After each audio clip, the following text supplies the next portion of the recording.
Et si notre système financier n'était pas juste un peu défaillant, mais qu'il était carrément conçu pour être truqué?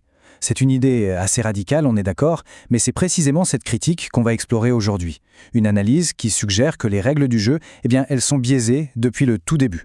On commence fort avec cette citation. En gros, elle dit que la plupart des gens dans la finance savent très bien que le système est truqué, mais qu'ils ont simplement décidé de fermer les yeux et de profiter des avantages. C'est plus qu'une critique, c'est une véritable accusation de complicité au cœur même de la finance. Mais cette critique, elle n'est pas que théorique, loin de là. Pour l'auteur de l'analyse, c'est une histoire très personnelle, une histoire de famille même.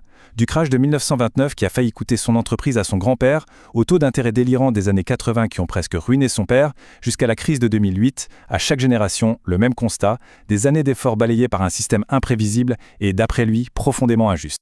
On va donc commencer par là. Première partie, 3 générations, un seul et même problème. Une histoire très personnelle qui nous plonge au cœur des turbulences financières.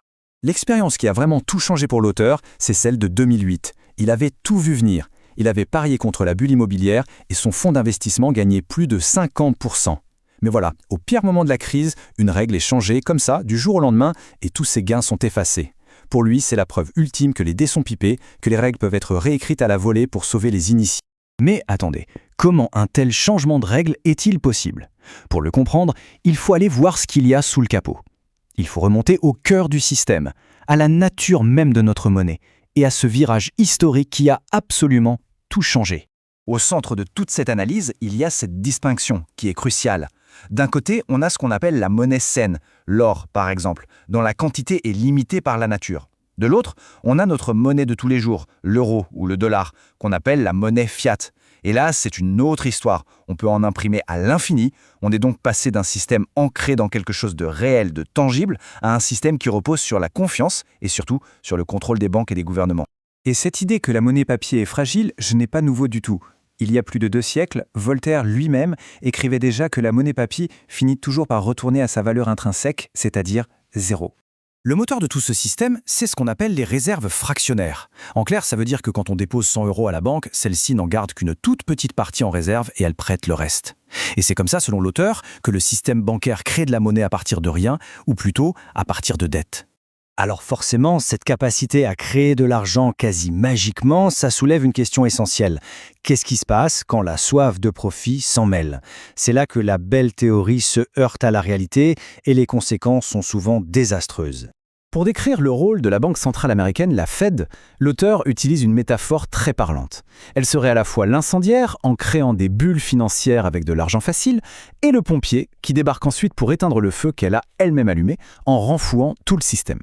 Voyons maintenant de plus près comment ce cycle de boom, crash et renflouement s'est manifesté avec l'exemple le plus spectaculaire de ces dernières décennies. La crise de 2008 est décrite ici comme une sorte d'arnaque en 3 temps. D'abord, on accorde des prêts immobiliers à n'importe qui, les fameux prêts ninja, pas de revenus, pas d'emploi, pas de garantie. Ensuite, on camoufle le risque en mélangeant des milliers de ces prêts toxiques dans des produits financiers hyper complexes.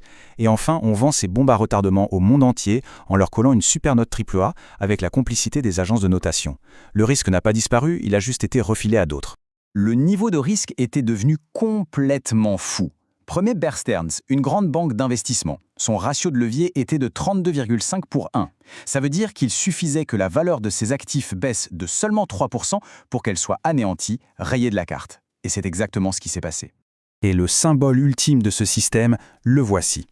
Pendant que l'économie mondiale s'effondrait, les banques de Wall Street, tout juste sauvées avec l'argent public, se sont versées 20 milliards de dollars de bonus.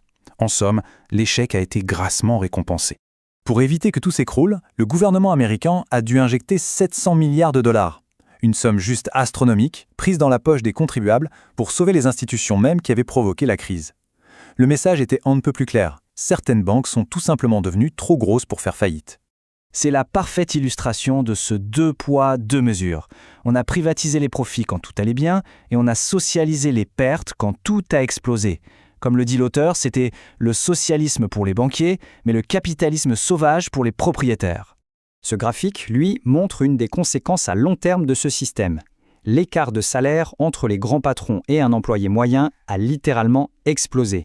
D'après la source, c'est un symptôme direct d'un système qui aspire la richesse pour la concentrer tout en haut de la pyramide. Et ce mécanisme de concentration des richesses, il a un nom, l'effet Cantillon. L'idée est assez simple à visualiser. Quand une banque centrale crée de l'argent, les premiers à le recevoir, ce sont les banques et les marchés financiers. Ils peuvent donc acheter des actifs, des actions, de l'immobilier, pendant que les prix sont encore bas. Le temps que cet argent arrive dans l'économie réelle, dans les poches de la plupart des gens, les prix ont déjà grimpé en flèche. Résultat, le pouvoir d'achat de la majorité diminue. Alors, face à ce diagnostic plutôt sombre, que faire? La source propose une vision pour l'avenir, une sorte de bifurcation. Le constat, c'est que le système semble n'avoir plus qu'une seule réponse à tous les problèmes, appuyer sur le bouton « Imprimer ». Crash en 87, on imprime. Crise de 2008, on imprime massivement. Pandémie de 2020, on imprime comme jamais. C'est devenu le seul et unique outil. Et selon l'auteur, ce cycle ne peut que s'accélérer. Sa prédiction est assez vertigineuse. La prochaine grande crise pourrait obliger la Fed à faire grimper son bilan jusqu'à 25 000 milliards de dollars. Pour mettre ça en perspective, c'est plus que le PIB annuel de tous les États-Unis. Face à cette fuite en avant, la solution proposée est radicale. Il s'agirait de faire une réinitialisation monétaire complète. En d'autres termes, abandonner notre système actuel pour revenir à une monnaie saine, une monnaie dont la quantité ne peut pas être manipulée. Et pour cette monnaie saine, deux grandes alternatives sont mises en avant. D'un côté, l'or, la valeur refuge par excellence depuis des millénaires. De l'autre, le Bitcoin, une technologie qui a à peine 16 ans. Leur point commun, une offre limitée que personne ne peut augmenter arbitrairement. Mais la grande différence, c'est que l'or est physique, on peut le saisir. Le Bitcoin, lui, est numérique et s'il est bien protégé, il est quasiment insaisissable. Il offrirait ce que l'auteur appelle une forme de souveraineté financière. L'analyse se termine avec cette citation de Theodore Roosevelt qui est très puissante.